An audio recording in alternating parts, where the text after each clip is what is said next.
मुझे अभी तक याद है कि जब मैं कक्षा 5 में पढ़ा करता था, तो मैं अपने ही पिताजी जहाँ पर अध्यापक थे प्राइमरी स्कूल में, उसी स्कूल में पढ़ता था।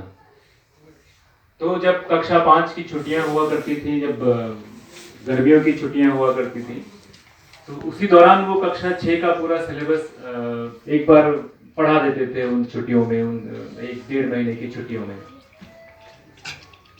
और इसी तरह से अगले क्लासेस के लिए भी यही क्रम चलता रहता था।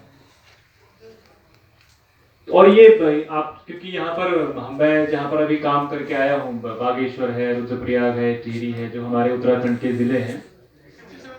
इनमें जो शिक्षा का स्तर है और जो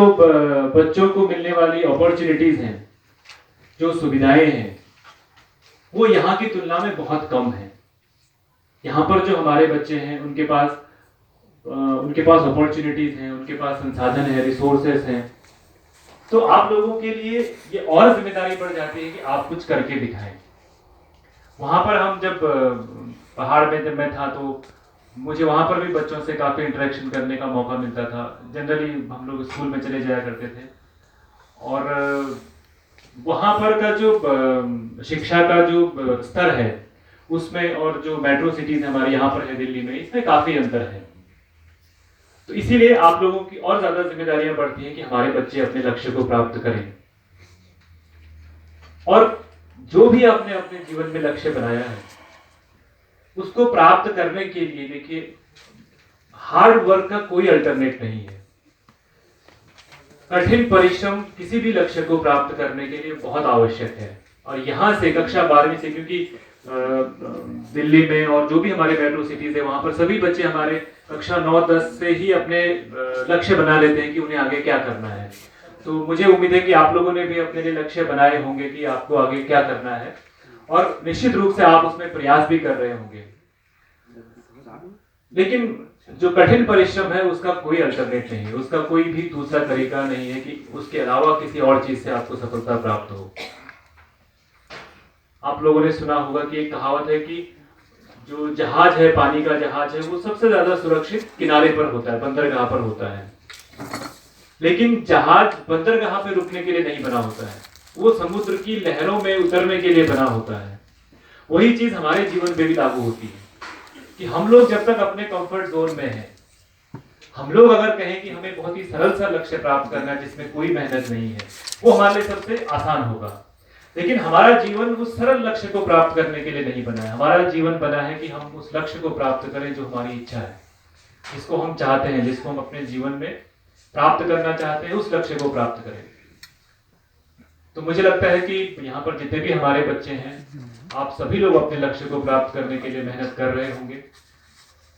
और निश्चित रूप से उम्मीद है मुझे कि आप इस लक्ष्य को प्राप्त करेंगे, जो भी लक्ष्य आपने अपने लिए निर्धारित किया है।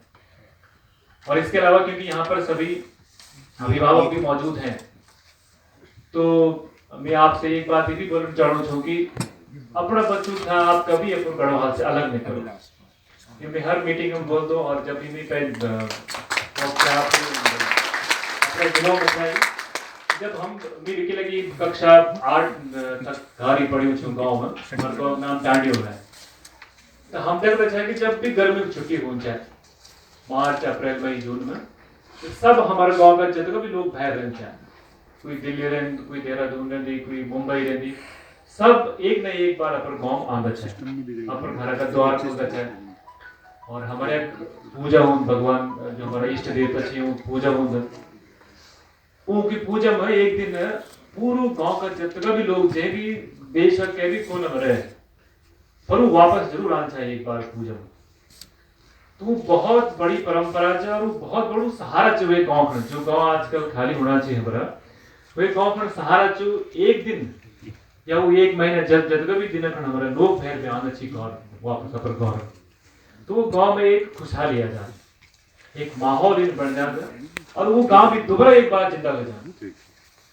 तो वो जो लगाव, जो जड़ों से जुड़ाव, जो वो कभी नहीं छोड़ो, ये मैं आप सब लोगों से भी निवेदन कर दूं। और मैं उम्मीद कीजिए कि आप लोग भी सब अपन घर से सब जुड़े होला, अपना गाँव से, अपना जिलों से, आप निश्चित रूप से आप सब लोग अपन गाँव जान लिया है। और निश्चित रूप से आप लोग भी अपना गांव का जो लोग छे उससे जुड़ा होला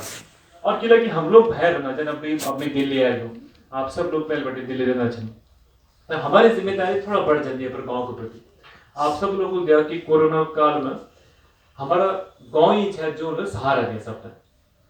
हर जिला में चाहे वो छोटे से छोटे जिला थे चाहे बड़े से बड़े जिला हजारों लोग हमारा ही ना जो वापस आए और गांव में ही वापस और सुरक्षित रूप से अपन गांव में रहे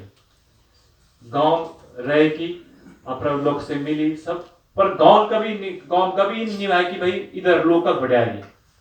सब आराम से वो गांव में सबूल बड़ी सावधानी से बड़ो साहस से बड़ी हिम्मत से कोरोना से लड़ी सब हमारा गांव तो अपन गांव के प्रति जो प्रेम है अपन गांव के प्रति जो लगाव है हम लोग को उम्मीद चाहूंगा कि आप अपने बच्चों से भी सिखाओ